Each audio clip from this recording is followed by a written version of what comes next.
The billionaire was about to sign his bankruptcy at 10 a.m. until his janitor spotted an error. At 9:42 a.m. on a Tuesday morning in Seattle, billionaire Graham Kingsley sat in the glass atrium of his own headquarters, holding a Mont Blanc pen that suddenly felt heavier than concrete. 3 lawyers from Cravath, Swain and Moore, men whose hourly rates could feed a family for months, sat beside him like silent pallbearers at a funeral. The funeral was his. The bankruptcy packet before him was 600 pages thick. 600 pages that chronicled the systematic dismantling of everything his father had built, everything Graham had expanded, everything that had made Kingsley Global a household name in smart infrastructure from Boston to Austin, from Chicago to Los Angeles. At 10 a.m., 18 minutes from now, he would sign it all away. Outside the glass walls, employees who'd worked for him for years whispered and stared. Some cried quietly at their desks. Others packed their belongings into cardboard boxes, their faces etched with betrayal. Down on Fifth Avenue, reporters jostled for position, their camera lenses glinting like hungry eyes. His board of directors had already drafted statements blaming unprecedented market volatility and unforeseen legacy liabilities. Legacy liabilities. That was the phrase that had destroyed him. A mysterious $520 million debt, supposedly inherited from a failed acquisition his late father had made decades ago, had surfaced like a torpedo beneath his company's hull. His CFO, Martin Crane, his trusted advisor, his friend, had discovered it during a routine audit. The lawyers confirmed it. The accountants verified it. The numbers, Martin insisted with grave sincerity, didn't lie. Except Graham couldn't shake the feeling that something was wrong. The timing was too convenient, the damage too catastrophic, the solution too final. But everyone who knew more than him, everyone smarter than him, everyone he paid to protect him, told him there was no other way. So here he sat, seconds ticking toward oblivion, preparing to sign away his birthright. But Graham wasn't looking at the lawyers. He wasn't looking at the bankruptcy documents. He wasn't even looking at the employees whose livelihoods depended on what he did in the next 18 minutes. He was looking at the woman, kneeling beside a recycling bin near the doorway. She wore the dark blue polo shirt and black pants of Kingsley Global's janitorial staff, her natural hair pulled back in a neat, professional style. In her hands, she held a single sheet of paper she'd just pulled from the trash, and her dark eyes were wide, not with curiosity, but with alarm. Tasha Williams. He knew her name because he made it a point to know everyone's name. She'd worked the night shift here for 7 years, always courteous, always thorough, always invisible in the way people who clean up after others tend to be. She didn't belong in this room. Not with the expensive suits. Not with the crisis. Not with the lawyers who charged $1,200 an hour. But Tasha wasn't leaving. She was walking toward him, the paper trembling slightly in her hand, her jaw set with a determination that made the lawyers frown. "Mr. Kingsley," she said quietly, her voice steady despite the fear in her eyes. "I need to show you something. Right now." The morning had started the way endings often do, with terrible coffee and worse news. Graham had arrived at Kingsley Global's headquarters at 6:30 a.m., 3.5 hours before the scheduled signing. He'd driven himself in his Mercedes, not wanting his driver to witness his final humiliation. The building, a gleaming tower of steel and glass that had once represented his vision for the future, now felt like a mausoleum. The security guard, Miguel, had looked at him with such profound sadness that Graham nearly broke down in the lobby. "Morning, Mr. Kingsley," Miguel had said, his voice thick with emotion. Everyone knew what today meant. Graham had taken the elevator to the 29th floor alone, watching the digital numbers climb with the feeling of a man ascending to his own execution. His office, the corner suite with panoramic views of Elliott Bay, and the Olympic Mountains beyond, had already been partially packed. His assistant, Janitor, had done it yesterday, crying the entire time. On his desk sat the bankruptcy binder, delivered at dawn by courier.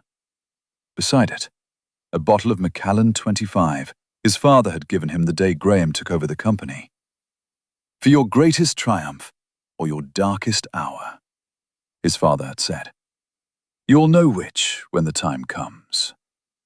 Graham had poured 2 fingers and stared at the Seattle skyline as dawn broke over the city, turning the sky from black to grey to pale gold. Somewhere out there, in the neighborhoods of Capitol Hill and Fremont, Queen Anne and Ballard, his employees were waking up, kissing their families goodbye, preparing for a workday that might be their last. 4,000 people worked for Kingsley Global. 4,000 lives depending on what happened today. The company his grandfather had started in 1952 as a small electrical contracting business had grown into a tech giant under his father's leadership in the 1980s and 90s. Graham had taken the reins 12 years ago and pushed it even further, pioneering smart traffic systems, renewable energy grids, and infrastructure networks that made cities more efficient, more sustainable, more livable. Boston's smart traffic grid, Kingsley technology, Austin's solar-powered municipal buildings, Kingsley panels and systems, Chicago's flood prevention infrastructure, Kingsley sensors and analytics. They'd made cities better. They'd won awards. They changed lives. And now, because of one hidden debt from decades ago, it was all collapsing. Martin Crane, his CFO, had found it 6 months ago, during what was supposed to be a routine financial review. A purchase agreement from 1997, signed by Graham's father, for a European infrastructure supplier called Nordstrom Engineering. The company had gone bankrupt in 2003, but hidden in the acquisition paperwork was a debt guarantee. A promise that Kingsley Global would assume responsibility for Nordstrom's outstanding obligations if the company failed. No one had known about it. Not Graham, not the board, not even the lawyers who'd handled the acquisition. But the creditors knew. They'd waited, patient as snakes, until the statute of limitations was about to expire, then struck, with the legal equivalent of a nuclear weapon. $520 million, plus 2 decades of compound interest, now due immediately. The board had panicked. The banks had called in loans, investors had fled, stock prices had cratered, and Martin, steady, reliable Martin, had worked around the clock trying to find a solution, only to conclude there wasn't one. "I'm sorry, Graham," Martin had said last week, his face drawn with exhaustion. "I've looked at every option. Restructuring, refinancing, asset sales. Nothing generates enough capital fast enough. The only way to protect what's left is Chapter 11. At least that way, some of the company survives." Graham had wanted to believe there was another way. He'd hired 3 different law firms for second opinions. They'd all reached the same conclusion. At 8:45 a.m., the lawyers from Cravath had arrived, led by senior partner Richard Hastings, a man whose grey temples and $1,000 suit suggested he'd presided over the destruction of many empires. They'd set up in the glass-walled atrium, a space Graham's architect had designed to symbolize transparency and openness. Now it felt like an aquarium, where everyone could watch him drown. Martin arrived at 8:50, carrying additional documentation, his expression professionally sympathetic. "I know how hard this is," he'd said quietly. "Your father would understand. You're doing the right thing." Graham hadn't been able to respond. The right thing felt like death. At 9:30, the board members had filed in one by one, taking seats around the periphery like witnesses at an execution. They'd stopped making eye contact with him days ago.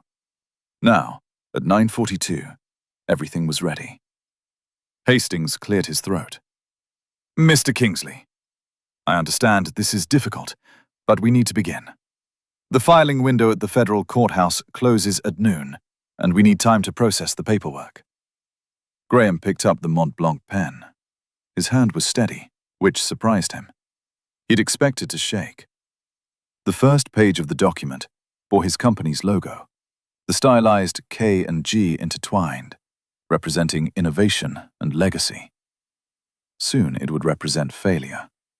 He positioned the pen over the signature line. And that's when Tasha Williams stood up from beside the recycling bin, holding a crumpled piece of paper, her face etched with something that looked like fear and determination in equal measure. "Mr. Kingsley," she said, her voice cutting through the hushed tension of the room. "I need to show you something." Every head in the atrium turned toward her. Martin's face flickered with irritation. The lawyers stiffened. One of the board members made a dismissive gesture. "Not now," Hastings said sharply. "We're in the middle of—" But Graham had already set down the pen. Something in Tasha's eyes stopped him, an intensity he'd never seen before. She wasn't just interrupting.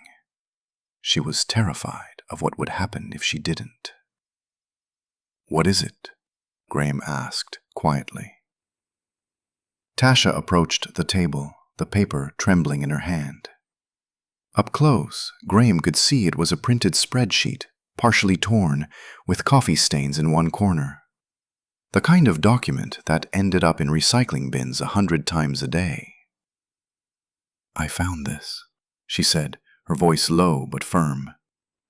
"About 20 minutes ago, in the CFO's office." She placed it on the table in front of Graham.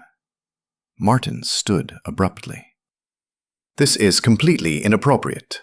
Mr. Kingsley, the janitorial staff has no business—" "Let her speak," Graham said, his eyes fixed on the document. It was a financial schedule, reference number R18. A list of debt obligations with creditor codes, payment schedules, and authorization signatures. At first, Graham didn't understand what he was looking at.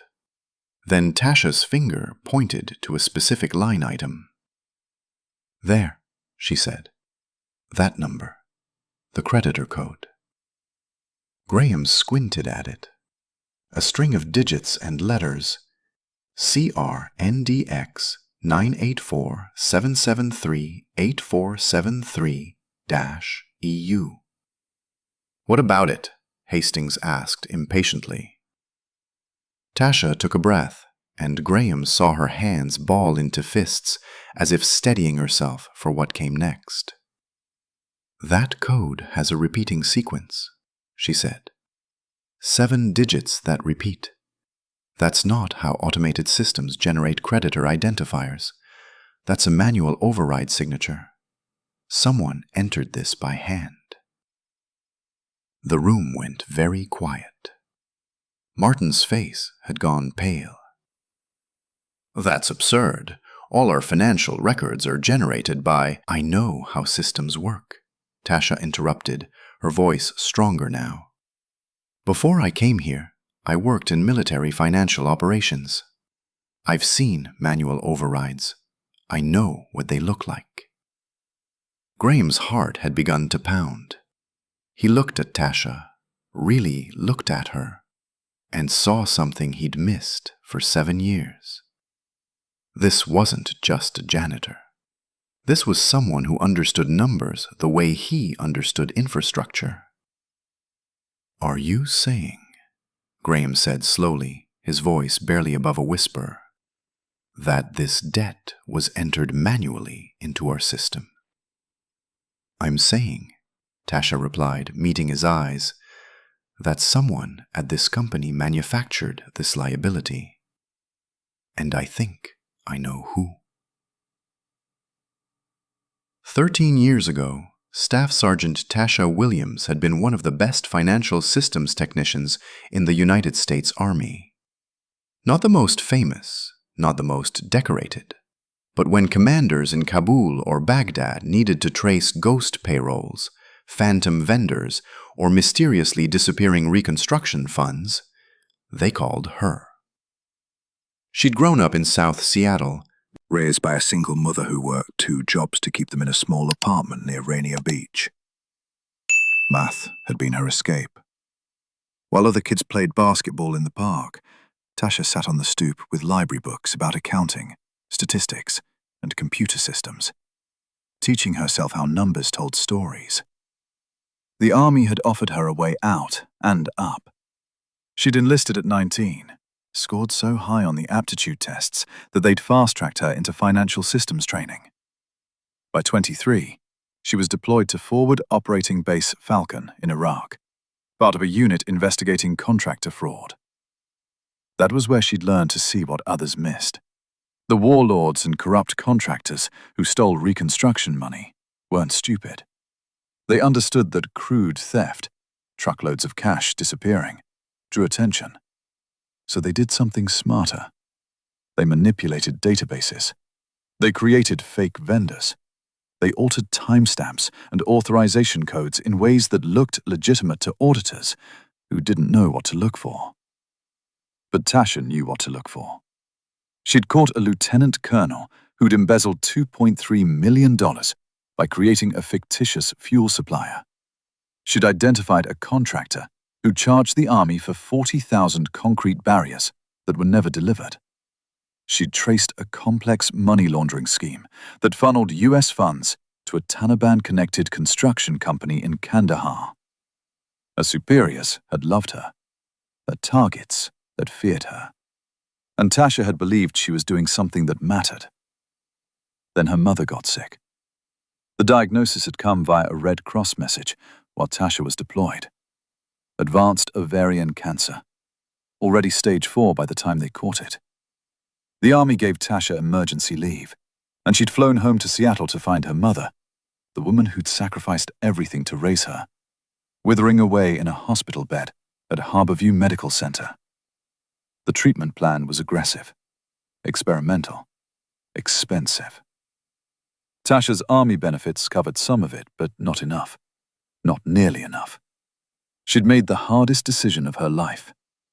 She'd requested an early discharge, accepted the financial hit to her pension, and come home to take care of the woman who'd taken care of her. For 3 years, Tasha had nursed her mother through chemotherapy, radiation, and the slow, painful deterioration that came when the treatments stopped working. She'd burned through her savings, sold her car, moved into her mother's apartment to save on rent, and she'd taken whatever work she could find that offered flexible hours and cash. The janitorial job at Kingsley Global paid $18 an hour.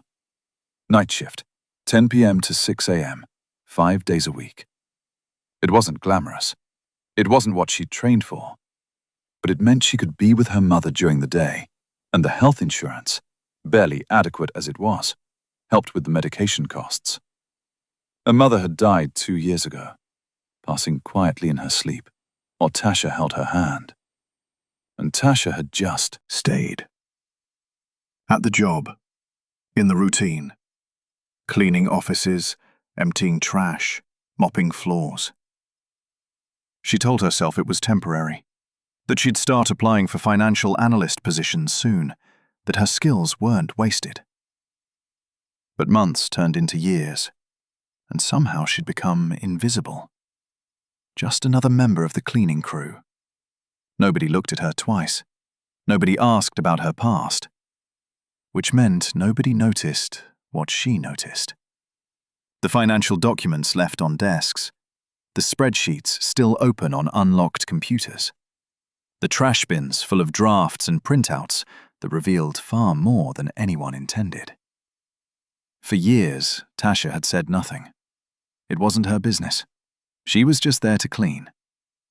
But 3 months ago, she'd started noticing patterns in the CFO's office. Martin Crane worked late, later than most executives. Often, Tasha would be mopping the 29th floor hallway at 2 or 3 a.m. and see light spilling from under his door. She'd hear him on phone calls, his voice tense and hushed. And she'd see the trash. Shredded documents, torn spreadsheets, coffee-stained printouts hastily discarded. Most people's trash was random, a mix of junk mail, food wrappers, and irrelevant paperwork. But Martin's trash had a pattern. Financial schedules, debt analyses, creditor communications, all related to the bankruptcy. At first, Tasha thought nothing of it. A CFO dealing with a corporate collapse would naturally generate a lot of financial paperwork. But then, 2 weeks ago, she'd found something odd. A partially shredded document wedged between plastic wrappers in Martin's trash can. Most of it was destroyed, but one corner had escaped the shredder. On it, a single line in bold print. Reallocation of senior debt obligations. Schedule R18. Below that, a footnote in smaller text. Transfer authorized by CFO. Effective retroactively. Retroactively. Tasha had frozen. The shredded pieces in her hand, her heart suddenly pounding. In financial systems, you didn't make things effective retroactively, unless you were either correcting a genuine error or hiding something.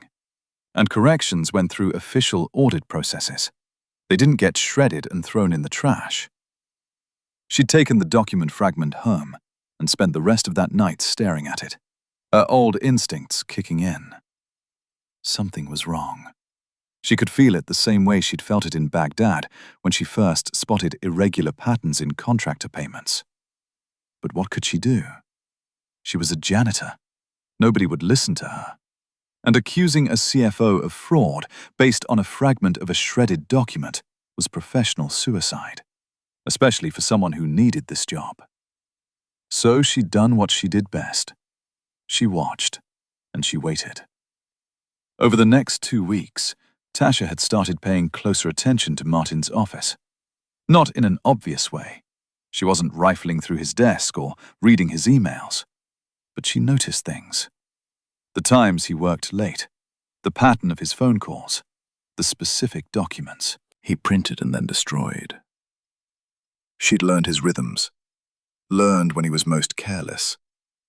And then, this morning at 4:15 a.m., she'd walked past his office and seen something that made her blood run cold. The door was slightly ajar. Martin wasn't there. He'd left briefly, probably for coffee or the restroom. And on the printer tray sat a fresh printout, still warm. Schedule R18. Final. Tasha had hesitated for only a second before slipping inside. She told herself she was just emptying the trash, doing her job. She'd grabbed the document from the printer, scanned it quickly, and immediately saw what she'd been dreading. The same line item, the same retroactive authorization. But this time, she saw more. The full creditor code, the payment routing, the authorization timestamp, and the formatting error that confirmed her worst suspicions. The creditor code had a repeating 7-digit sequence. CR-NDX 98477-38473-EU. That middle string, 8473847, repeated itself. No automated system would generate that. It was the signature of a manual database entry, the kind of mistake that only happened when someone bypassed normal protocols and typed information directly into the financial system. She'd seen that exact pattern in Iraq, when contractors tried to create fake vendors by manually entering payment recipients into the Army's accounting database. Tasha had stood in Martin Crane's office, holding the smoking gun, her mind racing. This wasn't just an old debt resurfacing. This was fraud. Someone had manufactured the $520 million liability, but was destroying Kingsley Global. Someone had entered it into the system by hand, disguised it as a legitimate historical obligation, and used it as a weapon to force the company into bankruptcy. And that someone was Martin Crane. But why? What did he gain from destroying his own company? Tasha had heard footsteps in the hallway. Martin returning. She'd quickly folded the document, tucked it into her cleaning cart under a pile of trash bags, and pushed the cart out of the office just as Martin rounded the corner. He'd barely glanced at her, just another invisible member of the janitorial staff. For the rest of her shift, Tasha had carried that document like it was made of nitroglycerin. She'd hidden it in her locker, clocked out at 6 a.m., gone home, stared at it for 3 hours, and realized she had to do something. She couldn't let this happen. Couldn't let 4,000 people lose their jobs because of one man's criminal scheme. Couldn't let Graham Kingsley sign away his life's work based on a lie. But how could she stop it? She was nobody, a janitor with no credentials, no authority, no proof beyond a single document that she'd technically stolen from an executive's office. At 9 a.m., she'd driven back to Kingsley Global headquarters, her hands shaking on the steering wheel. The bankruptcy signing was scheduled for 10 a.m. She had 1 hour. She'd gone straight to the 29th floor, found Graham in the atrium, surrounded by lawyers, and made a decision that terrified her. She was going to speak up. She was going to risk everything: her job, her credibility, her financial security, on the chance that someone would listen. And now here she was, standing in front of Seattle's most powerful business leaders, holding a document that could either save a company or destroy what was left of her life. Graham Kingsley was staring at her with an intensity that made her want to run. The lawyers were looking at her like she was a lunatic. And Martin Crane's face had gone from pale to ashen, his eyes fixed on the paper in her hand, with an expression that confirmed everything she suspected. He knew what she'd found, and he knew what it meant. 6 months ago, Graham Kingsley's life had been different. Not perfect. Running a multi-billion-dollar corporation was never easy, but manageable, stable. His company was growing. His reputation was solid. His father's legacy was secure. Then Martin had walked into his office on a Thursday afternoon, with an expression Graham had never seen before. Not worry, not concern. Terror. "We have a problem," Martin had said, placing a thick folder on Graham's desk. A serious problem. The folder contained a document that would haunt Graham's nightmares for months. A purchase agreement from 1997, bearing his father's signature, for the acquisition of Nordstrom Engineering, a European infrastructure supplier. Graham barely remembered it. He'd been in college when the deal happened, more focused on his engineering degree at MIT than his father's business maneuvers. But according to the agreement, Kingsley Global had assumed responsibility for Nordstrom's outstanding debts in the event of the company's failure. Nordstrom had failed in 2003, quietly dissolving during the European financial turbulence of that era. The debts had never been mentioned, never appeared on any balance sheet, never flagged by any auditor. Until now. A consortium of European creditors, patient, methodical, and ruthless, had emerged with legal documentation proving that Kingsley Global owed them $520 million, plus 2 decades of compound interest. The total, $680 million, due immediately. "How is this possible?" Graham had asked, his voice hollow. "How did our auditors miss this?" Martin had looked sick. "The paperwork was filed in Luxembourg. The creditors were silent for years because the statute of limitations was longer in European commercial law. They waited until the last possible moment to maximize interest. Can we fight it? Our lawyers are looking. But, Graham," Martin had paused, his expression grim. "The documentation is airtight. Your father's signature is verified. The debt guarantee is explicitly stated. We're liable." The next weeks had been a blur of legal consultations, emergency board meetings, and increasingly desperate attempts to find a solution. Graham had hired 3 different law firms. All reached the same. Conclusion. The debt was legitimate and enforceable. The financial impact was catastrophic. Kingsley Global's credit lines evaporated overnight. Banks called in loans. Investors fled. Stock prices plummeted from $67 per share to $12 in 3 weeks. Graham had tried everything: asset sales, refinancing, emergency capital raises. But $680 million was more than the company's liquid reserves, and with their credit destroyed, no bank would lend them the difference. The board had turned on him. Board members who'd shaken his hand at galas and praised his leadership now avoided his calls. They leaked to reporters that Graham had been reckless and failed to properly audit his father's legacy deals. It wasn't true. The truth didn't matter when you were losing money. Martin had been his only ally. Martin, who'd worked beside him for 8 years. Martin, who'd been at his father's funeral, had stood with him through the transition. Martin, who worked 18-hour days trying to find a solution. There's only one option left, Martin had finally said 3 weeks ago. Chapter 11 Bankruptcy Protection. We restructure, shed the debt, and save what we can of the company. That will destroy us, Graham had whispered. It's already destroyed. This way, at least some employees keep their jobs. At least the technology survives. At least your father's work doesn't completely die. Graham had felt something break inside him when Martin said that. Because Martin was right. His father's legacy was dying, and Graham was watching it happen, powerless to stop it.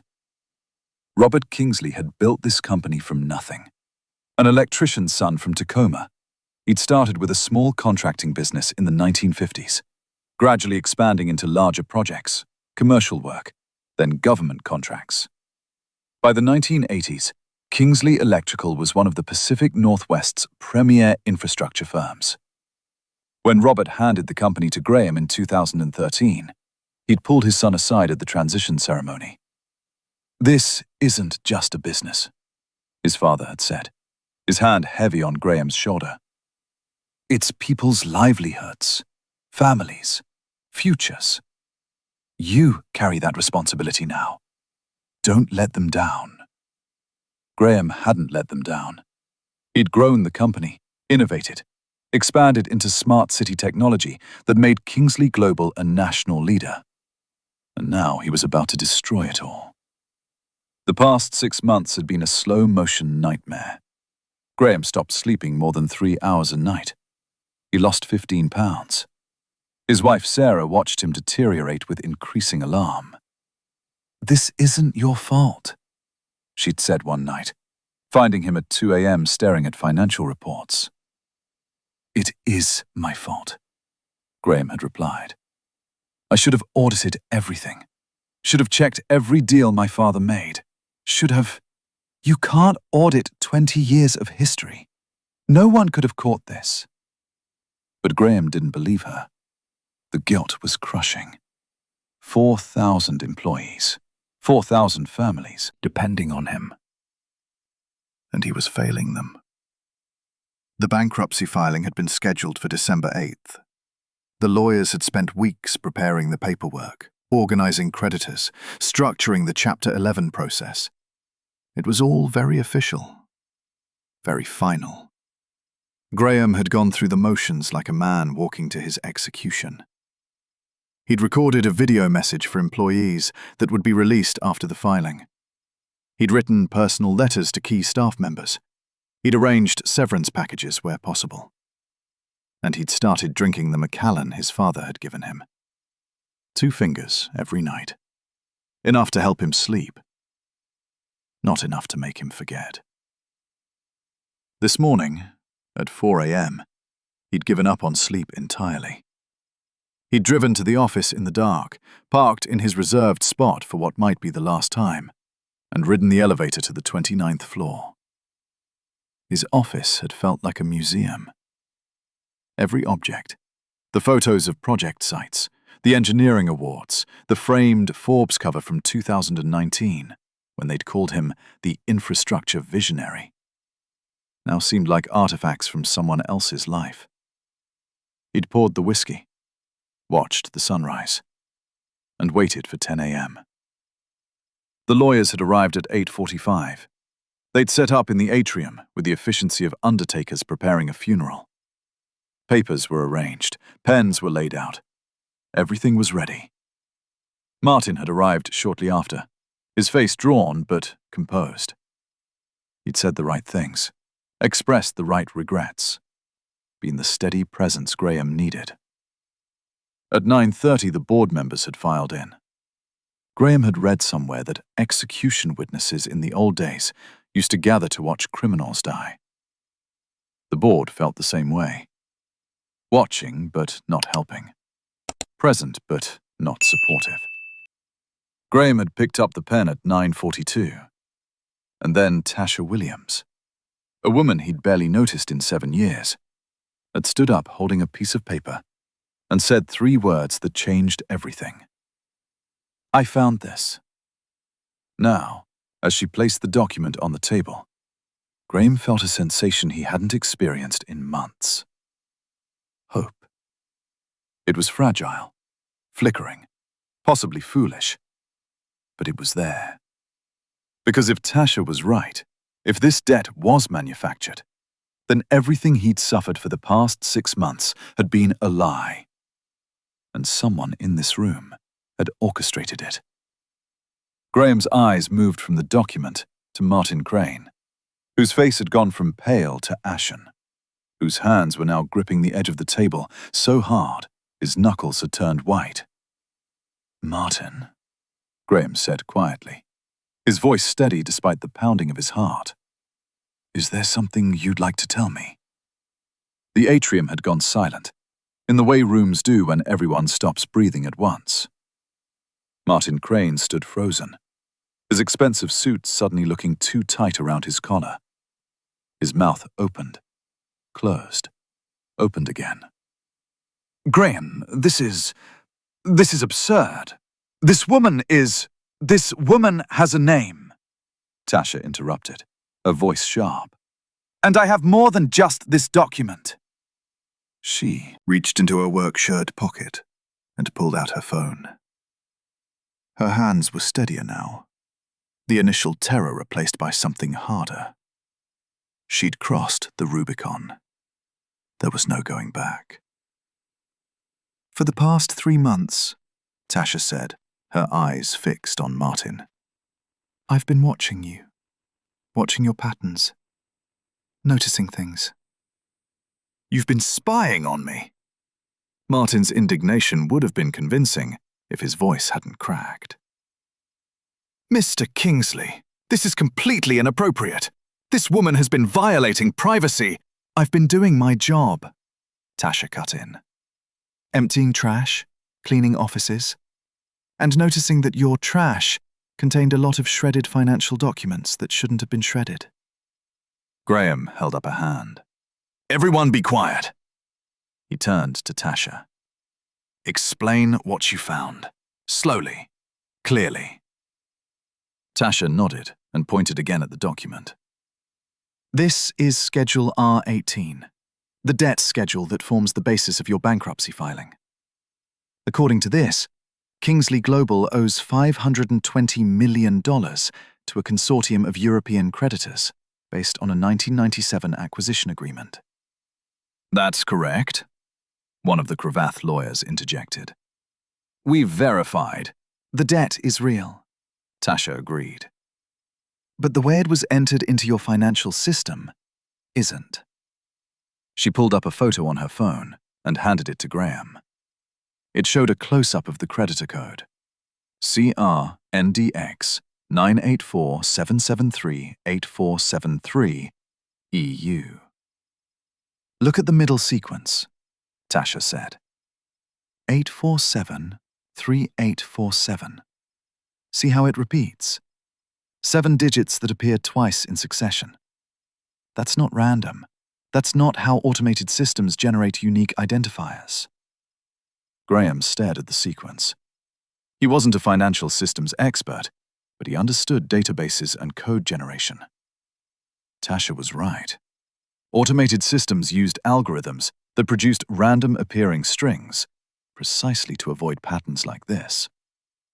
"It could be a coincidence," Richard Hastings said, though his voice lacked conviction. "It's not a coincidence," Tasha replied. "It's the signature of a manual database entry. When someone bypasses normal accounting protocols and types information directly into a financial system, they sometimes make mistakes like this.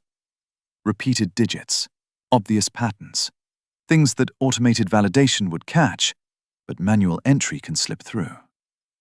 She pulled up another photo. This one showed a different document, a system log with timestamps and user IDs. "I found this in the recycling bin outside the IT department 2 weeks ago," Tasha continued. "It's an audit log from your financial system showing database modifications. Look at this entry." Her finger pointed to a specific line. "User, McCrane. Manual input. Ability record added. Date time, 3:12 a.m., June 8, 2024. Source, external drive record ID, CR-NDX, 9U metado 7738473, EU. The silence in the atrium deepened. Graham felt his pulse in his ears. Martin entered this manually, at 3 a.m. "That's impossible," Martin said, his voice rising. "Those logs can be faked. Anyone with database access." Could what? Graham turned to face his CFO. Could manufacture a debt obligation? Could frame my father for a mistake he never made? Could destroy this company from the inside? "I would never," Martin's voice broke. "Graham, you've known me for 8 years. I've stood by you through everything. And you're going to believe some janitor over me?" "Some janitor who understands financial systems better than you apparently thought," Tasha said coldly. Graham's mind was racing. If this was true, if Martin had manufactured the debt, then the question became, why? What did Martin gain from destroying Kingsley Global? "Tasha," Graham said carefully, "if this debt is fake, where does the money go? Who's the beneficiary?" Tasha pulled up a third photo. This one showed a section of Schedule R18 Graham hadn't examined closely before. The payment routing information.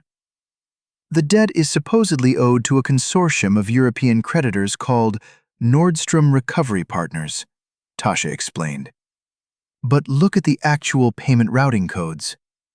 She zoomed in on a string of numbers and letters.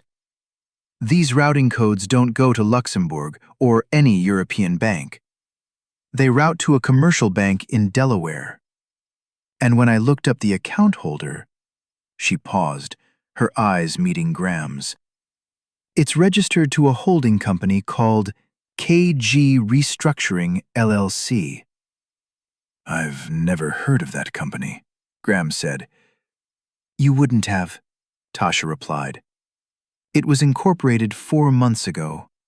The registered agent is a law firm in Wilmington, but public records show the beneficial owner." She pulled up one final image, a Delaware corporate filing document.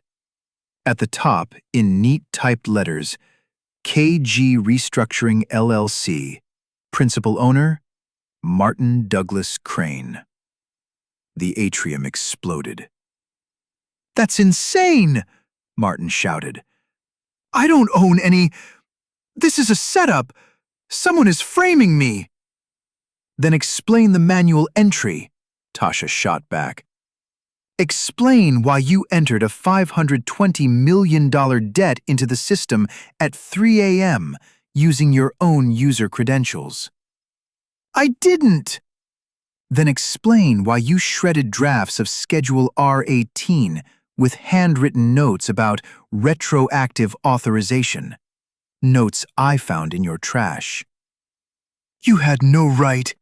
Explain why you've been working late every night for 3 months, taking encrypted calls, and printing financial documents that you immediately destroy.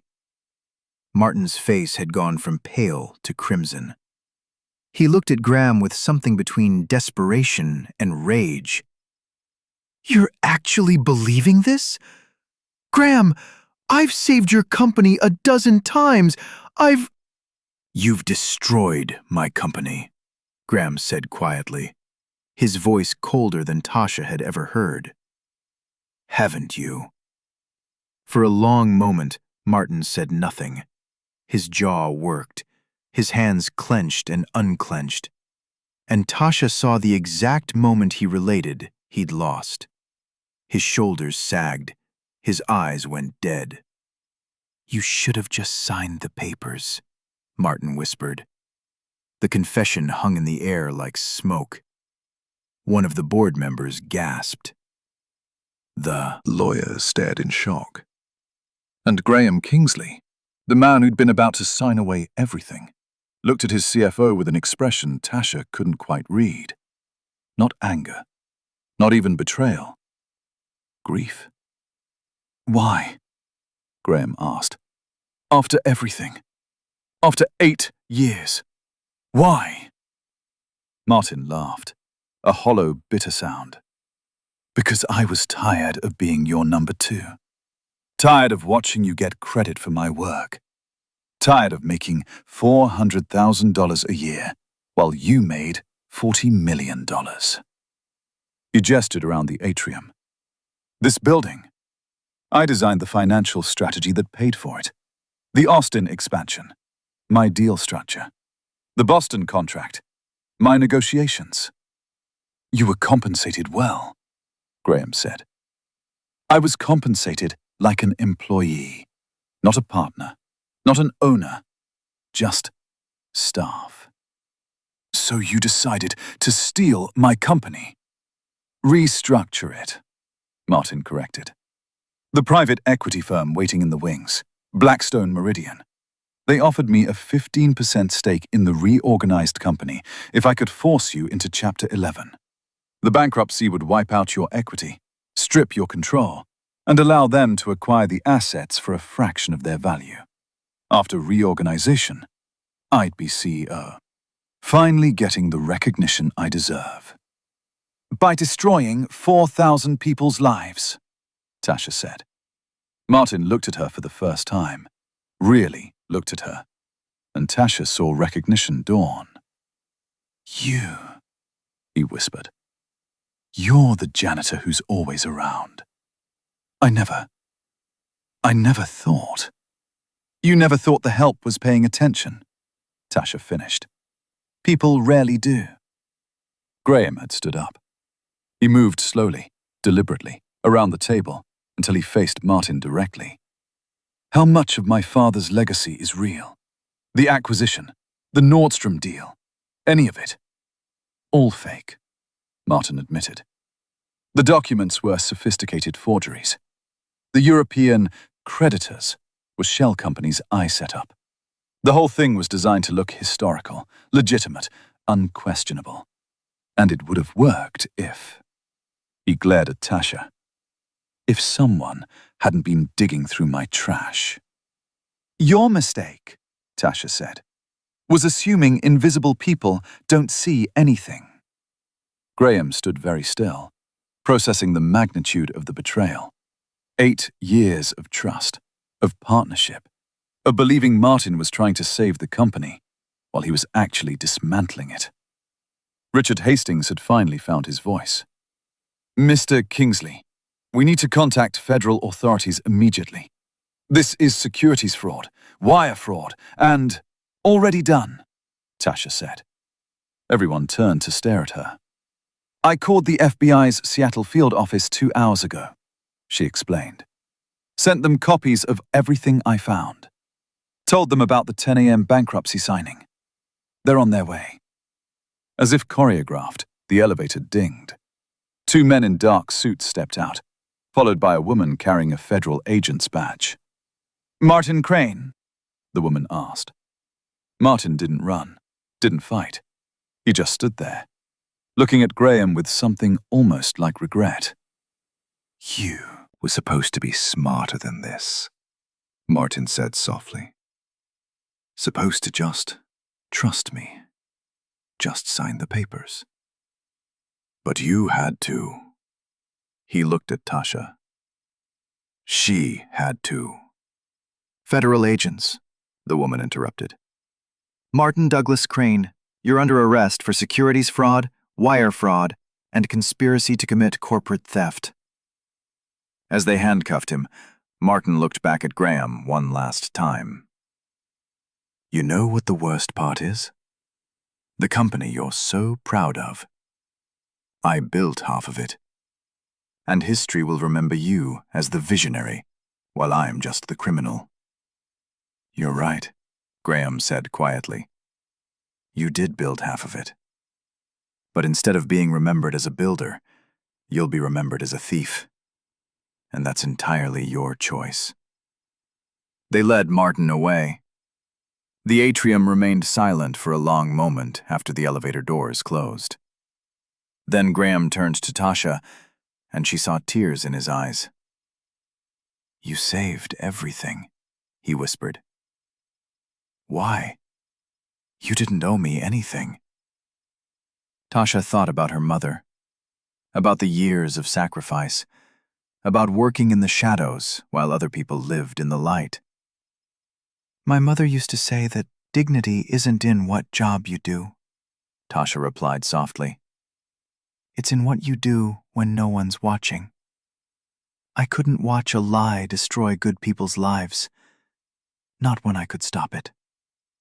Graham extended his hand. Tasha shook it. I don't know how to thank you, Graham said. You could start, Tasha replied with a small smile, by not signing those bankruptcy papers. The next 3 hours were controlled chaos. Graham's first call was to his general counsel, Catherine Reyes, a formidable attorney who'd been at Kingsley Global since before Graham took over. She arrived within 20 minutes, took one look at the assembled lawyers and board members, and immediately began issuing orders with the authority of a general commanding troops. Nobody talks to the press, Catherine said. Nobody makes statements. Nobody leaves this building until we have a coherent plan. The Cravath lawyers, who'd been preparing to file bankruptcy papers, now scrambled to reverse course. Richard Hastings looked like a man who'd dodged a bullet and wasn't sure whether to be relieved or furious. We need a full forensic audit, Hastings said. Every financial record, every transaction, already on it, Catherine interrupted. She'd brought her own team, 3 forensic accountants from Deloitte who specialized in corporate fraud investigations. They set up in the conference room adjacent to the atrium, transforming it into a war room within minutes. Graham stood in the center of the chaos, feeling simultaneously relieved and overwhelmed. The debt was fake. The bankruptcy was unnecessary. His company was saved. But the damage Martin had done was extensive. Tasha, Graham said, finding her sitting quietly on a bench near the windows, away from the lawyers and accountants. I need you to walk the forensic team through everything you found. Tasha nodded and stood, but Graham saw the exhaustion in her eyes. She'd been up for over 30 hours, had risked her job and possibly her safety to expose Martin. And now she was being asked to do more. Are you okay? Graham asked quietly. Tasha gave him a tired smile. I'm better than you were an hour ago. Fair point. For the next 2 hours, Tasha sat with the Deloitte forensic accountants, walking them through her discoveries piece by piece. The shredded documents, the system locks, the payment routing codes, the Delaware holding company.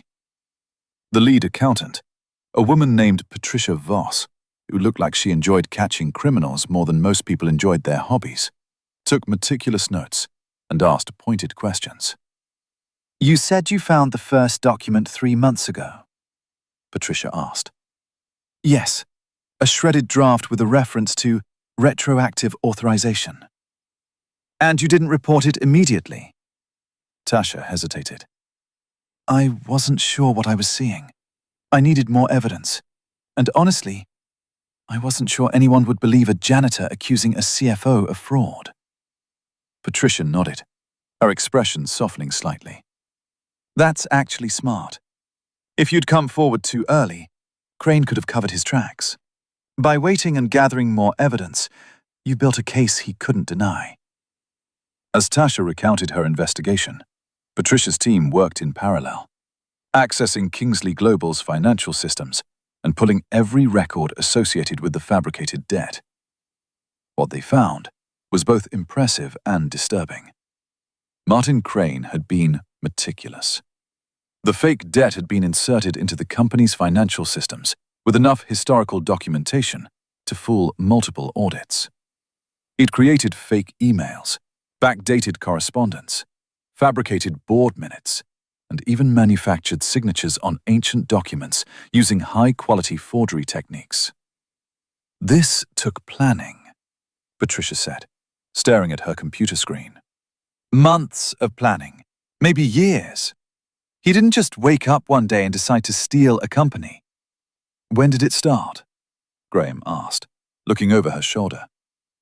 Patricia pulled up a timeline she'd been building. Based on the earliest manipulated records, I'd say he began laying groundwork about 18 months ago.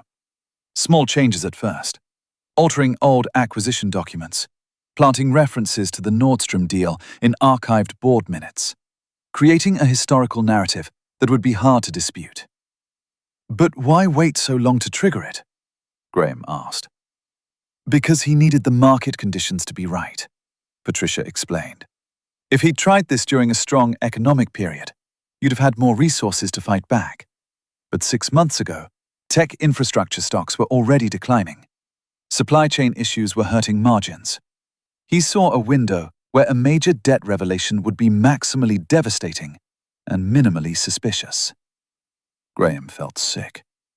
Martin had been his friend, his advisor, the person he trusted most after his father died. And Martin had Been plotting to destroy him for over a year. How much damage did he do? Graham asked quietly. Patricia pulled up another spreadsheet. Beyond the fake debt, he was skimming. Not huge amounts. Probably figured small embezzlement would go unnoticed during a bankruptcy. We're seeing irregular consulting fees, phantom vendor payments, inflated expense reports. So far, we've identified about $4.2 million in theft. Jesus, Graham whispered. But the bigger damage is reputational and operational, Patricia continued. Your stock price crashed. You lost major contracts because clients thought you were going under. Employees left. Investors fled. Even with the fraud exposed, recovering from that will take time. Can we recover? Graham asked. Patricia looked at him evenly. That's not my department. But financially? Yes. The company's actual balance sheet is solid. The debt is fake. Once we publish a corrected financial statement and the press reports the fraud, your stock will rebound. Whether you can rebuild trust with clients and employees depends on how you handle the next few days. Graham nodded slowly. He understood what she wasn't saying. The company was saved, but his leadership would be questioned. How did he not know? How did he let his CFO commit fraud under his nose? Why did it take a janitor to catch what his entire executive team missed? Those would be fair questions, and Graham would have to answer them. But first, he had a company to save. At 1:47 p.m., Catherine Reyes assembled everyone in the main conference room. Graham, the board members, the lawyers, the forensic accountants, and Tasha. Here's the situation, Catherine said, standing at the head of the table like a prosecutor presenting a case. The debt is fraudulent. The FBI has Martin Crane in custody. We have enough evidence to prove systematic fraud and criminal conspiracy. The bankruptcy filing is cancelled. Relief swept through the room. However, Catherine continued, and the relief evaporated. We have significant damage control to manage. The press is outside. Rumors are already spreading. Our stock is in free fall. Clients are panicking. We need to get ahead of this. What do you propose? Graham asked. Catherine pulled up a presentation she'd apparently prepared in the last 2 hours. The woman was frighteningly efficient. Option 1, Catherine said. Full transparency. We hold a press conference this afternoon. Explain the fraud. Show evidence. Name Martin Crane as the perpetrator. Express relief at catching it before the bankruptcy. Frame this as a victory for corporate integrity. That makes us look incompetent, one of the board members objected. Like we can't manage our own CFO. We couldn't, Catherine replied bluntly. Martin Crane committed sophisticated fraud. Pretending otherwise is worse than admitting we were deceived. The alternative, option 2, is to minimize. Claim we caught the fraud through internal controls and downplay the bankruptcy. Scare. Which is lying, Tasha said quietly from the back of the room. Everyone turned to look at her. Sorry, Tasha said, not sounding sorry at all. But if you minimize this, you're doing what Martin did. Lying about what happened. Thousands of employees thought they were losing their jobs. Investors thought the company was collapsing. Clients made decisions based on false information. They deserve the truth. Graham found himself nodding. She's right. We go with full transparency. Catherine smiled. That's what I was hoping you'd say. Because transparency isn't just ethical, it's strategic. The story of a janitor discovering fraud that fooled executives and lawyers? That's compelling. That's human. That makes you look like victims of a criminal, not incompetent managers. Are we really going to put Tasha in front of cameras? One of the lawyers asked nervously. She's not media trained. She could say something that exposes us to... I'm not putting anyone in front of cameras without their consent, Graham interrupted. He turned to Tasha. This is your choice. You've already done more than anyone could expect. If you want to stay anonymous, we'll protect your identity. Tasha thought about it. She thought about her mother, who'd taught her that doing the right thing mattered more than staying comfortable. She thought about the years she'd spent invisible, cleaning up after people who never noticed her. And she thought about every other invisible person working in corporate America. Security guards, janitors, maintenance staff, who saw things, knew things, but never spoke up because they believed no one would listen. I'll do it, Tasha said. But I want to say something about why I came forward. What do you want to say? Graham asked. That invisible people see everything, Tasha replied. And that sometimes the people who seem least important are paying the closest attention. Catherine Reyes smiled. I can work with that. It was 2:15 p.m. when Graham realized they were still working against a deadline. The bankruptcy filing window, Graham said suddenly, interrupting a discussion about press conference logistics. Martin filed preliminary paperwork days ago. If we don't officially withdraw the filing by end of business today, it automatically proceeds tomorrow morning. The room went silent. Can we withdraw it?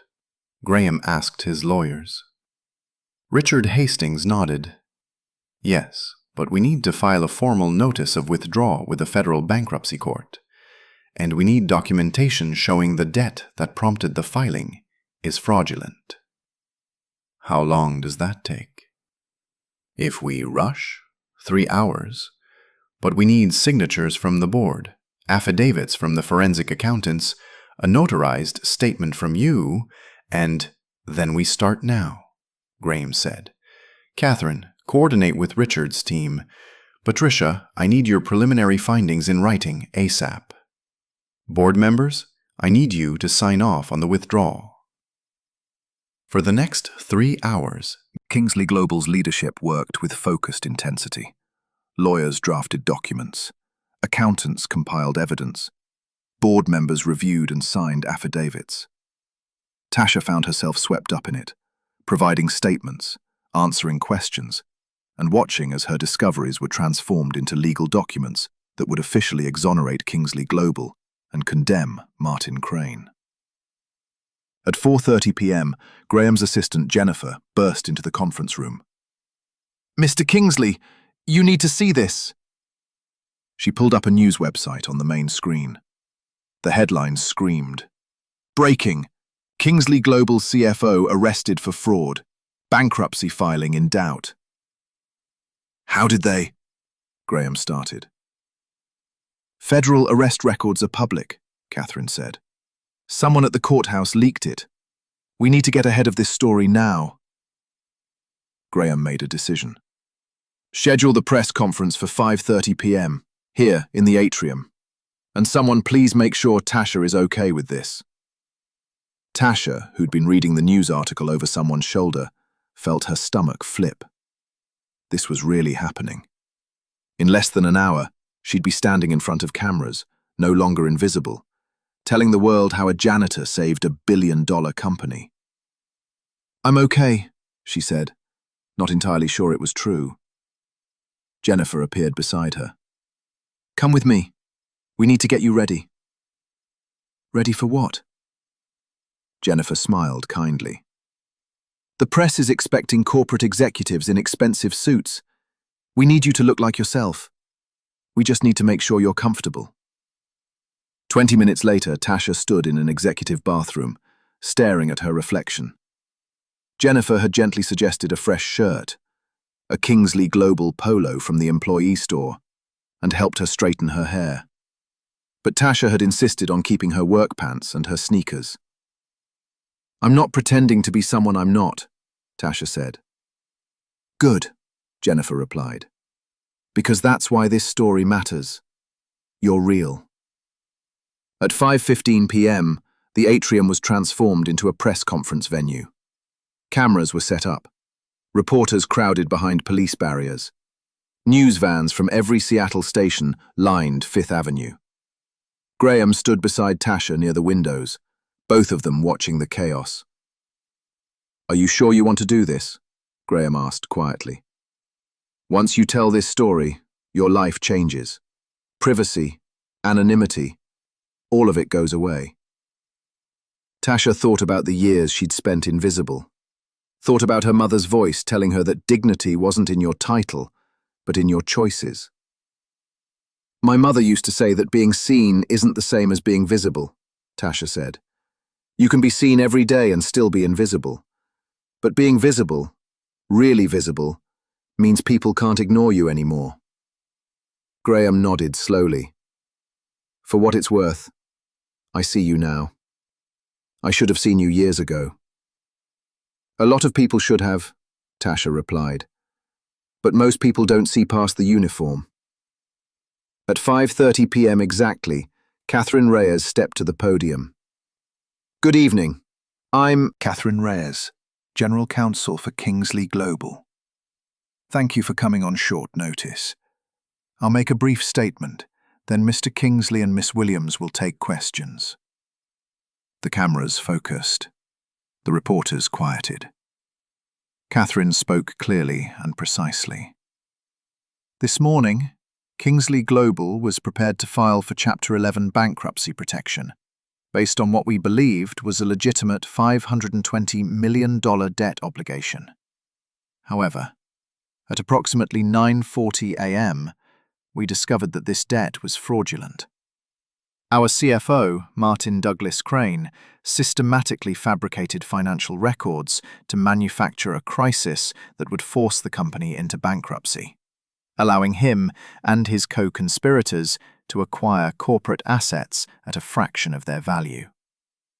Mr. Crane is currently in FBI custody. The bankruptcy filing has been withdrawn. Kingsley Global is financially sound. The reporters exploded with questions, but Catherine held up a hand. The fraud was discovered by Miss Tasha Williams, a member of our facilities staff. Her diligence, expertise, and courage saved this company. Mr. Kingsley will explain. Catherine stepped aside, and Graham took her place. Tasha stood beside him, her heart pounding so hard she was sure the microphones would pick it up. Graham spoke calmly, but with visible emotion. 8 years ago, Martin Crane became my CFO. I trusted him. I relied on him. I considered him a friend. And for 8 years he earned that trust through competent management and sound advice, which is what made his betrayal so devastating. He paused, gathering himself. 6 months ago, Martin told me we had a problem, an old debt from my father's era that threatened our financial stability. I had no reason to doubt him. Multiple law firms verified the documents. Auditors confirmed the liability. I was prepared to accept the loss of my company because everyone I trusted told me I had no choice. Graham looked at Tasha. Everyone except Tasha Williams.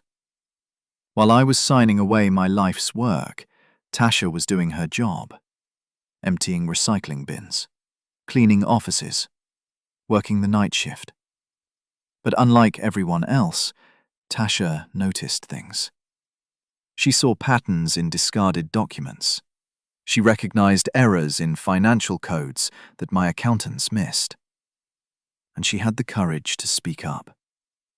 He turned fully toward Tasha. Before today, I knew your name, but not your story. I didn't know you'd served in the army. Didn't know you'd worked in financial operations. Didn't know that while you were cleaning this building, you were seeing it more clearly than any executive. That's on me. I should have paid attention. Should have known the people who keep this company running. Graham turned back to the press. Tasha saved Kingsley Global. Not because she had to, not because she was paid to, but because she believed people deserved the truth. 4,000 employees owe their jobs to her. Our clients, our investors, our community, everyone connected to this company owes her gratitude. The reporters began shouting questions. Miss Williams, how did you know what to look for? Mr. Kingsley, did you suspect your CFO? Tasha, what made you come forward? Graham nodded to Tasha. Her turn. She stepped to the microphone, her hands shaking slightly, and looked out at the sea of cameras and faces. My name is Tasha Williams, she said, her voice steadier than she expected. I've worked at Kingsley Global for 7 years. Most of you probably walk past people like me every day. Janitors, security guards, maintenance staff. We're part of the furniture. Invisible. She paused, letting that sink in. But invisible people see everything. We hear conversations people don't realize we're hearing. We find documents people don't think we're reading. And sometimes, we notice things others miss. A reporter called out. Why did you investigate the CFO? I didn't, at first, Tasha admitted. I found a shredded document by accident, but something about it felt wrong. I used to work in financial systems for the Army. I know what fraud looks like. So I started paying attention, watching, gathering evidence. And when I had enough proof, I knew I had to speak up, even if no one believed me. What if they hadn't believed you? Another reporter asked. Then I'd have lost my job for trying. Tasha said simply. But that was better than doing nothing and letting good people lose theirs. The questions continued for another 20 minutes. Graham handled the technical details, the legal process, the next steps for the company. Tasha answered questions about her background, her investigation, her decision to come forward. And through it all, Tasha felt something shift inside her. She was no longer invisible. For better or worse, she'd stepped into the light. When the press conference finally ended, Tasha found herself surrounded by reporters wanting follow-up interviews. Graham's security team gently but firmly created space, guiding her back inside the building. In the relative quiet of the now empty atrium, Tasha collapsed onto a bench, exhausted. Graham sat beside her. "You did great." I'm not sure what I just did, Tasha admitted. "You told the truth. That's all anyone can ask." Tasha looked at him. What happens now? To the company, I mean. Graham was quiet for a moment. "We rebuild, restore confidence, repair relationships. It won't be easy, but it's possible. Thanks to you." And Martin? Federal prosecutors will handle that. Based on what Patricia found, he's looking at significant prison time. The private equity firm he was working with, Blackstone Meridian, they're under investigation too. Tasha nodded slowly. I keep thinking about what he said. That he built half this company but wouldn't be remembered. "He's right," Graham said. "He did contribute, but he chose to destroy rather than build. That's what he'll be remembered for." They stood watching the silence for a while, shades of orange and purple. Tasha. Graham said finally, "I want to offer you a position. Head of Internal Integrity and Financial Systems Oversight. You'd lead a new department, focused on preventing the kind of fraud Martin committed. You'd report directly to me. The salary would be—" "I'll think about it," Tasha interrupted gently. Graham blinked. "You'll think about it?" Tasha smiled. "I just exposed a $1 billion fraud and became the face of corporate whistleblowing in about 6 hours. I need a minute to process that before I make any career decisions." Graham laughed. The first genuine laugh Tasha had heard from him. "That's fair. Take all the time you need." But they both knew what her answer would be. 3 days after the press conference, Kingsley Global held an emergency board meeting. The agenda was simple but consequential. Restructure leadership, address the fraud's fallout, and chart a path forward. Graham sat at the head of the conference table, flanked by Catherine Reyes and Patricia Voss. Tasha had been invited to attend as a special guest, a recognition of her role in saving the company. The board members who'd witnessed her expose Martin now looked at her with a mixture of respect and discomfort. She was a reminder of their collective failure to catch the fraud themselves. Catherine began with the legal update. Martin Crane has been charged with 12 counts of securities fraud, wire fraud, conspiracy to commit corporate theft, and money laundering. The U.S. Attorney's Office is seeking the maximum sentence, 30 years. One of the board members, an older man named Harold Thompson, who'd been with Kingsley Global since Graham's father's era, spoke up. "Has Martin said anything? Explained why he did it?" "He's refused to cooperate," Catherine replied. "But the evidence is overwhelming. Between Tasha's discoveries and Patricia's forensic analysis, we have documented proof of systematic fraud dating back 18 months.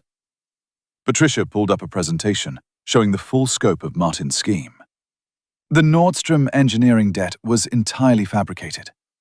Martin created shell companies in Luxembourg, forged historical documents, and manipulated Kingsley Global's financial systems to make the debt appear legitimate. He recruited accomplices at Blackstone Meridian, who were prepared to acquire the company's assets during bankruptcy reorganization. How much were they planning to steal? Another board member asked. Approximately $2.4 billion in undervalued assets, Patricia said. After bankruptcy, they'd have acquired Kingsley Global for roughly $400 million, a fraction of its actual worth. Martin's stake in the reorganized company would have made him wealthier than Graham. The room absorbed that in silence. Harold Thompson shook his head. 25 years I've been on this board.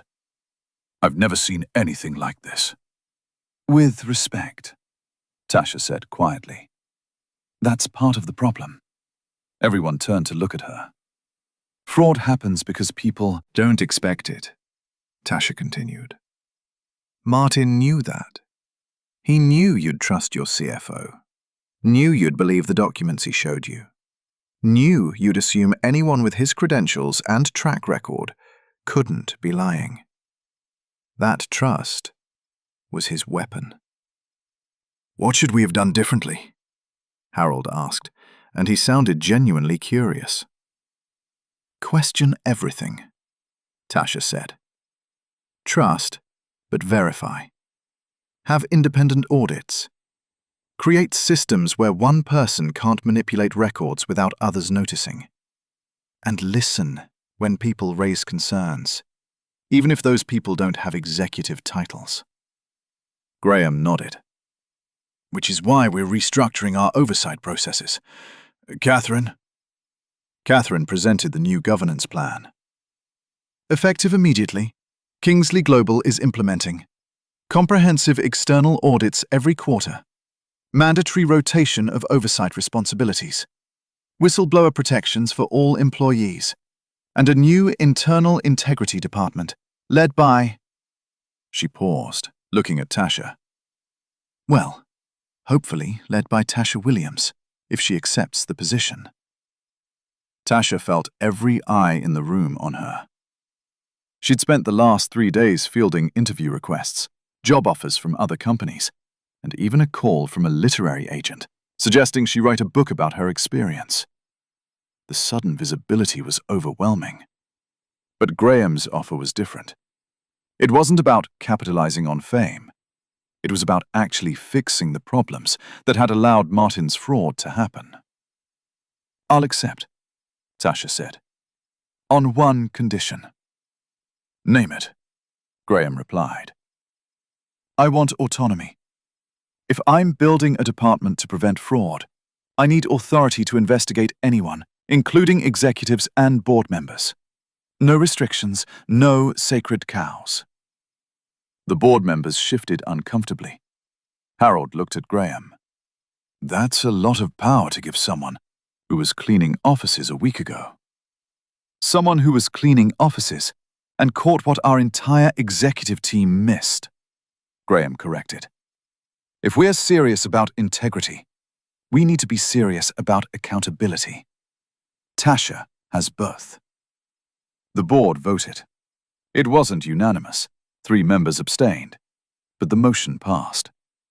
Tasha Williams was now head of internal integrity and financial systems oversight, with a salary, but would make her mother proud, and a mandate to ensure that what happened with Martin Crane never happened again. After the meeting, Graham pulled Tasha aside. There's something else you should know.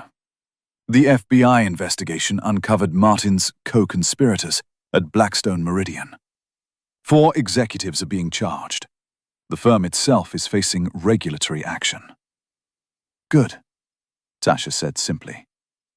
There's more, Graham continued. Martin's scheme included bribing 2 of our board members to support the bankruptcy. They're being removed and prosecuted. Tasha wasn't surprised. Corporate fraud was rarely a solo operation. Who? Graham named 2 board members who'd been particularly insistent about the bankruptcy filing. They were promised positions in the reorganized company. Patricia found wire transfers from Martin's shell companies to their personal accounts. Does the full board know?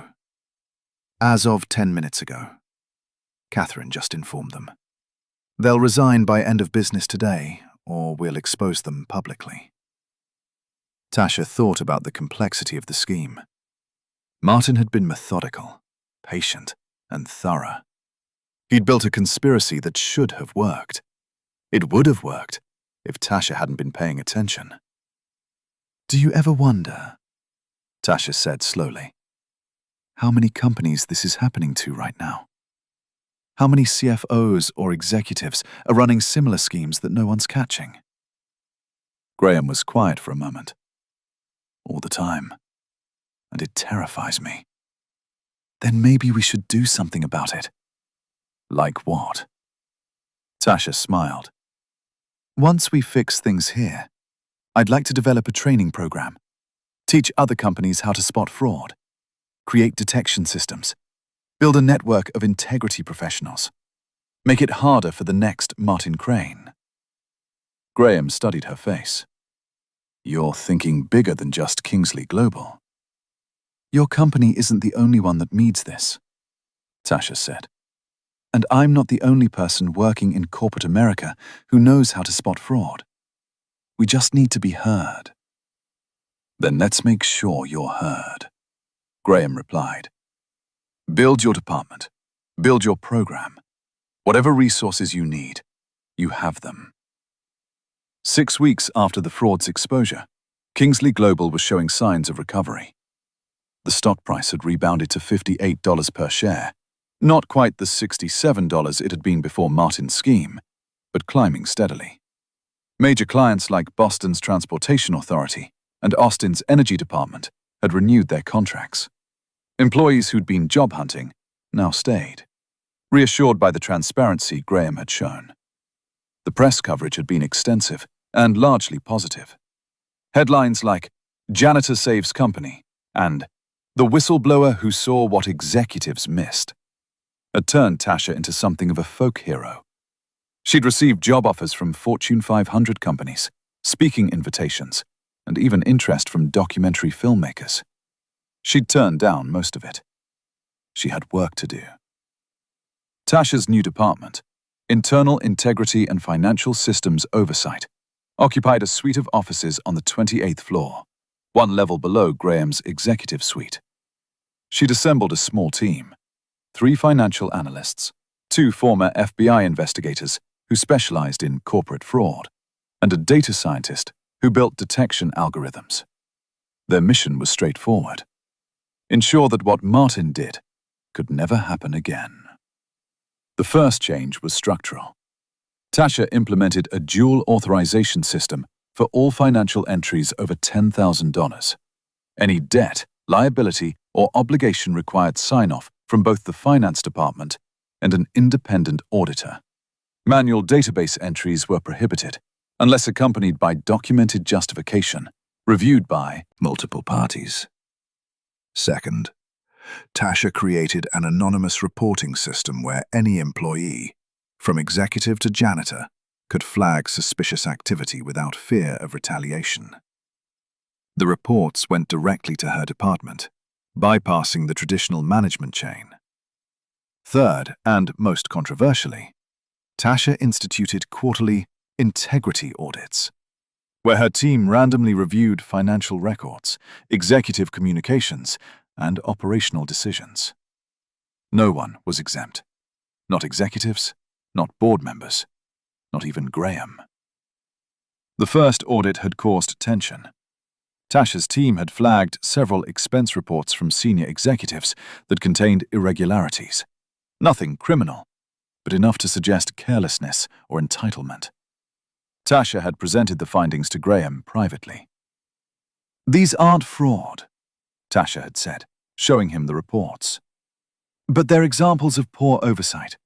Executives submitting questionable expenses because no one checks. I want to implement stricter approval processes." Graham had agreed immediately. "Do it. If we're claiming to have integrity, we need to actually practice it." The changes hadn't made Tasha popular with everyone. Some executives grumbled about excessive oversight and being micromanaged by a former janitor. But Graham backed her completely, and gradually, the resistance faded. One afternoon in mid-January, Tasha was in her office reviewing financial logs when her assistant, a sharp young analyst named Marcus, knocked on the door. "Tasha, you should see this." He pulled up a spreadsheet showing payment records from Kingsley Global's vendor accounts. One entry, dated 3 days ago, stood out. A $47,000 payment to a consulting firm Tasha didn't recognize. "Who approved this?" Tasha asked. "David Reeves, VP of Operations," Marcus replied. "But look at the vendor name." Tasha zoomed in. Nordstrom Consulting LLC. Her blood ran cold. Nordstrom. The same name Martin had used for his fake European debt. "Pull everything on this vendor," Tasha said immediately. "Incorporation records, tax filings, banking information. And quietly verify David Reeves' employment and financial history. Don't let anyone know what we're looking for." Marcus nodded and disappeared. 2 hours later, Tasha had her answer. Nordstrom Consulting LLC was legitimate, a Seattle-based firm that specialized in supply chain optimization. The payment was for work they'd actually performed. David Reeves had no connection to Martin Crane. It was coincidence, just a name. But Tasha's heart had still raced. Because that's what vigilance meant. Questioning everything, trusting nothing automatically, staying alert for patterns that might signal problems. It was exhausting, but it was necessary. That evening, Graham stopped by Tasha's office. "How's the department running?" "Smoothly," Tasha replied. "Though I may have overreacted to a vendor name today." She explained the Nordstrom Consulting false alarm. Graham smiled. "That's not overreacting." That's exactly the vigilance we need. Better to check and find nothing than miss something real. I suppose, Tasha said. But I wonder if I'll ever stop seeing ghosts. Probably not, Graham admitted. I still wake up at night thinking about Martin, wondering if I missed other signs, questioning whether I can trust my own judgment. Do you regret hiring me? Tasha asked. Sometimes I think I'm making everyone paranoid. Never, Graham said firmly. You're making everyone accountable. There's a difference. Before, people operated on trust and assumption. Now they operate on verification and transparency. That might be uncomfortable, but it's healthier. Tasha nodded slowly. She'd been reflecting on the past 2 months, how her life had transformed from invisible janitor to public whistleblower to corporate integrity officer. It still felt surreal. Can I ask you something personal? Tasha said. Of course. Why did you really create this position? Was it just about preventing fraud? Or was it something else? Graham was quiet for a moment. You want the honest answer? Always. I created it because I was ashamed, Graham said. Ashamed that you worked here for 7 years, and I never saw your value. Ashamed that I trusted Martin's title and credentials over my own instincts. Ashamed that it took almost losing everything to realize how blind I'd been. He looked at her directly. This department isn't just about preventing fraud. It's about changing the culture. Making sure people like you, people with insight and expertise who don't fit traditional corporate molds, are heard and valued. Because if we're going to build something that lasts, we need to build it on truth. Tasha felt tears prick her eyes. Thank you for saying that. Thank you For being brave enough to speak up, Graham replied. 3 months after Martin Crane's arrest, Tasha Williams stood in her new office on the 28th floor, looking out at the Seattle skyline. It was early morning, 6:30 a.m., and the city was just beginning to wake up. She'd come in early, not because she had to, but because she wanted to. Because this work mattered to her in a way her janitorial job never had. Not that she regretted those years. Cleaning had taught her humility, patience, and the value of being underestimated. Those lessons had made her effective in ways traditional corporate training never could.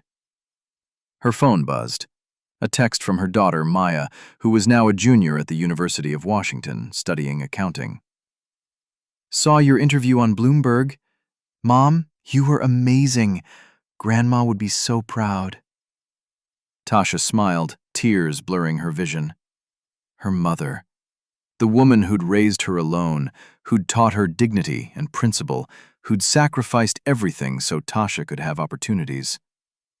Her mother wasn't here to see what Tasha had become, but Tasha felt her presence anyway. She texted back, "Thank you, sweetheart. I love you." The Bloomberg interview had aired yesterday. Tasha had Been invited to discuss corporate fraud, whistleblower protections, and the importance of integrity systems. She'd been nervous, but the host had asked smart questions, and Tasha had found herself passionate about the topic.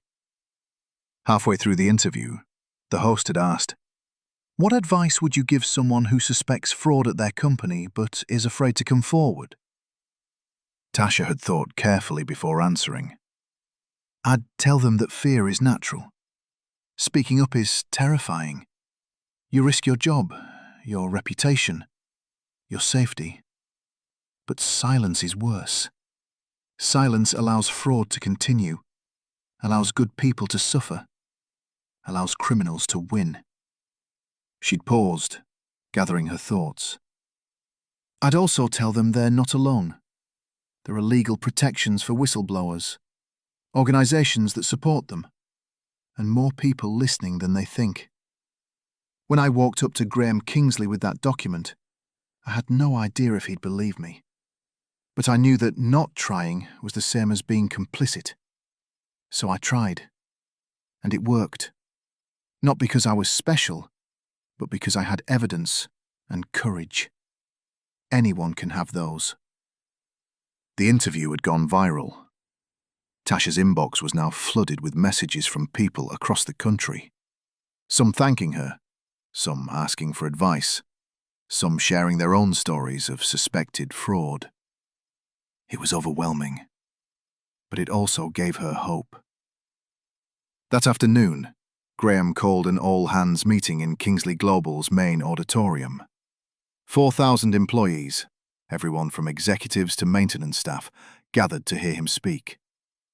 Tasha sat in the front row, slightly uncomfortable with the attention but understanding why Graham had insisted. Graham took the stage and spoke without notes. 3 months ago, he began, I was prepared to sign documents that would have destroyed this company. I believed we were bankrupt, believed we had no choice, believed that sometimes failure is inevitable. He paused, scanning the crowd. I was wrong. Failure isn't inevitable, but it is easy. It's easy to trust the wrong people, easy to stop asking questions, easy to value credentials over character, titles over truth. Graham gestured toward Tasha. Tasha Williams didn't have an MBA, didn't have a corner office, didn't have the executive title that makes people listen. What those based was expertise, courage, and integrity. And those 3 things seized all of us. Applause rippled through the auditorium. But this isn't just about Tasha, Graham continued. It's about what her actions revealed. That every person in this coaching aspects. That expertise exists everywhere, not bout in exotic suites. That the people who keep our offices clean, our seachers running, our buildings safe, those people see things we miss, and coaching. He published out a piece of paper. Equity immediately. Kingsley Global is implementing an open victories existing. Any opinion who supporting can spot concerns or overcoming directly watching that. Anonymous or identified, your choice. No retaliation, no dismissal, no consequences for raising legitimate questions. More applause. We're also implementing profit sharing for all employees, not just executives. If this company succeeds, everyone who contributed to that success shares in the reward. Because you all saved this company. Tasha found the fraud, but you all kept working, stayed loyal, and trusted that we'd make things right. You deserved better than what Martin Crane tried to do. So we're going to do better. The applause became sustained, enthusiastic. Tasha saw people wiping tears, hugging each other, looking at Graham with something like renewed faith. After the meeting, Tasha found herself surrounded by co-workers wanting to thank her, shake her hand, or just share their relief. It was humbling and exhausting. One woman, a member of the facility staff Tasha used to work alongside, approached with tears in her eyes. Thank you, the woman said simply. My husband and I have a mortgage, 2 kids. If this company went under, I don't know what we'd have done. You saved my family. Tasha hugged her, feeling the weight of those words. She hadn't just saved a company. She'd saved lives, families, futures.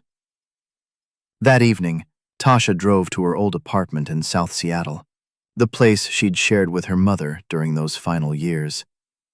She'd moved to a nicer place after accepting Graham's job offer, but she still came here sometimes to remember. She sat in the parking lot, looking up at the window of what used to be their home. I did it, Mom, Tasha whispered. I did what you taught me. Stood up, spoke truth, helped people. The window rustled through the trees. Tasha imagined her mother's voice. I always knew you would. The following week, Graham announced a new initiative, the Kingsley Integrity Fund, a $10 million endowment to support corporate whistleblowers nationwide. The fund would provide legal support, financial assistance, and protection for people who exposed fraud. Tasha's courage shouldn't be exceptional, Graham said at the press conference announcing the fund. It should be normal. But right now, speaking up is dangerous. People lose jobs, face retaliation, get blacklisted. This fund is designed to change that, to make integrity less costly. Tasha had been consulted on the fund's structure. She'd helped design protection protocols, support systems, and verification processes. It felt like the beginning of something larger than just one coacher's recovery. It concerned, like change. 1 month later, Tasha received a letter from the FBI's Seattle field office. Martin Crane had been convicted on all brothers. Sentencing was scheduled for next month, but prosecutors expected him to receive 20 copies to 30 years in federal prison. The letter included a thank you note from the lead accounting. Your evidence made this case. Fraud this sophisticated is usually impossible to prosecute, but your documentation gave us everything we needed. You should be proud. Tasha kept the letter in her desk drawer, not as a trophy, but as a reminder. One person paying attention could make a difference.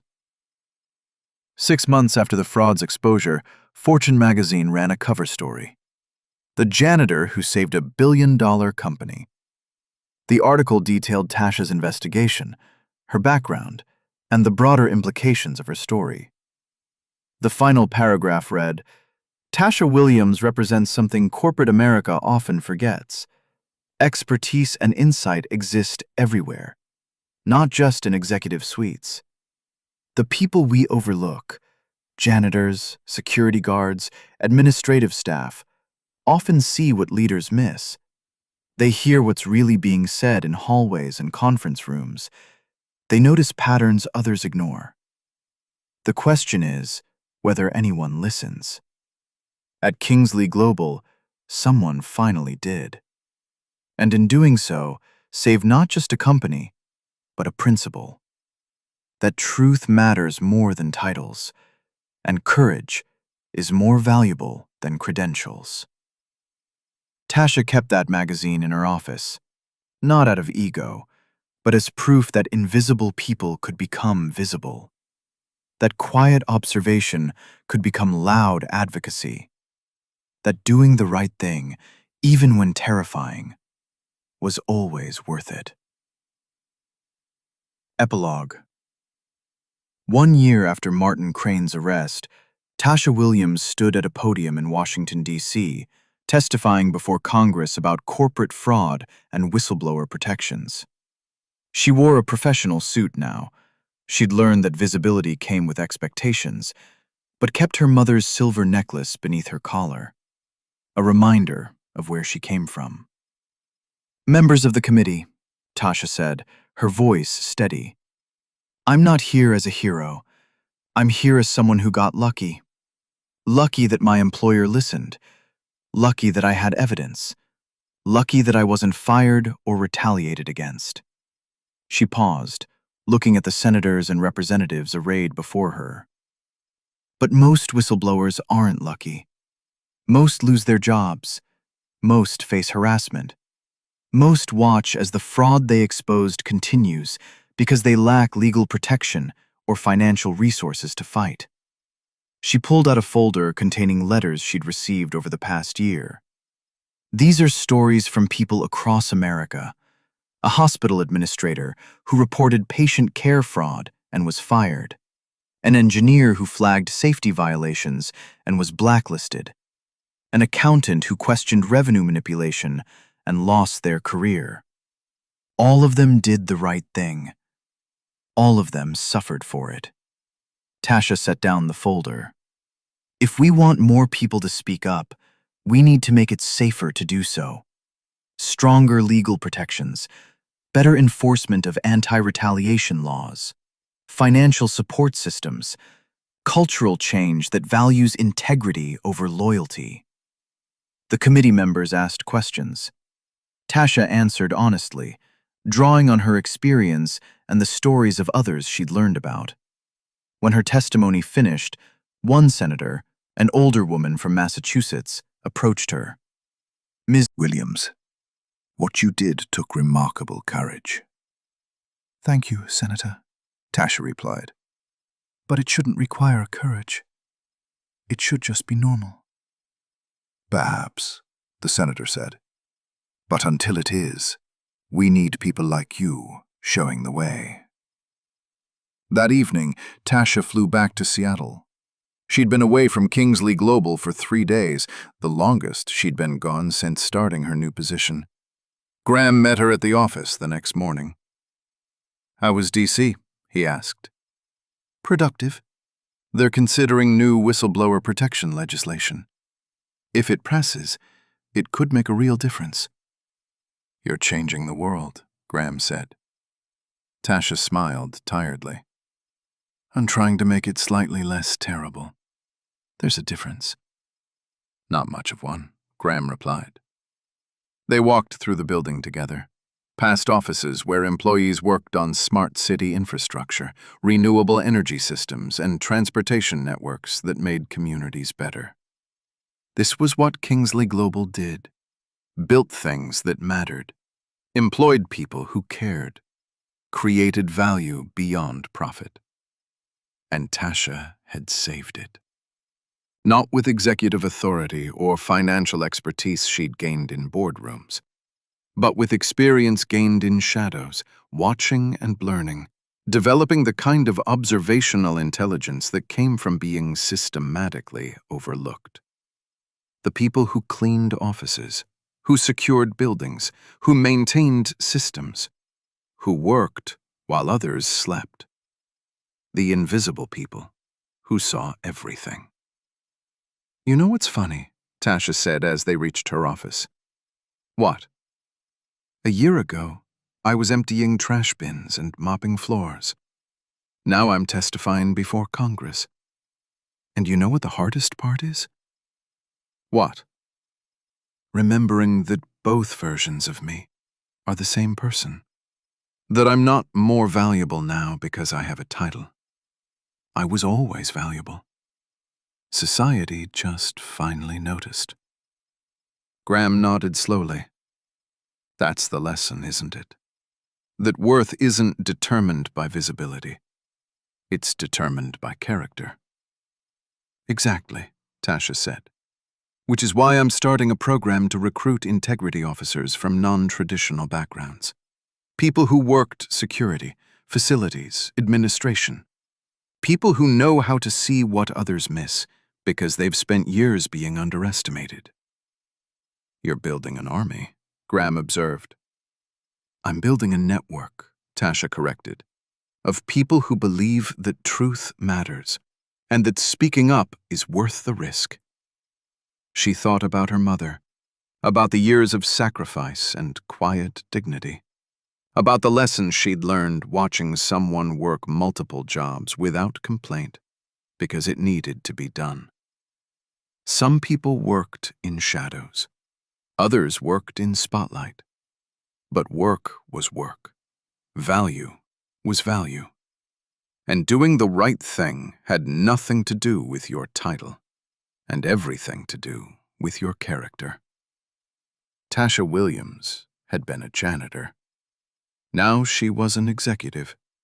But more importantly, she was someone who'd looked at injustice and said no.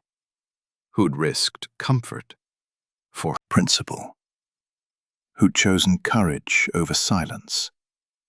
And in doing so, she'd saved everything. Not just a company, but the belief that one person, armed with truth and courage, could stand against corruption and win. That belief mattered. Because somewhere in America, right now, another invisible person was noticing something wrong, seeing fraud or misconduct or lies that everyone else missed. And maybe, just maybe, that person would remember Tasha's story and speak up and change everything.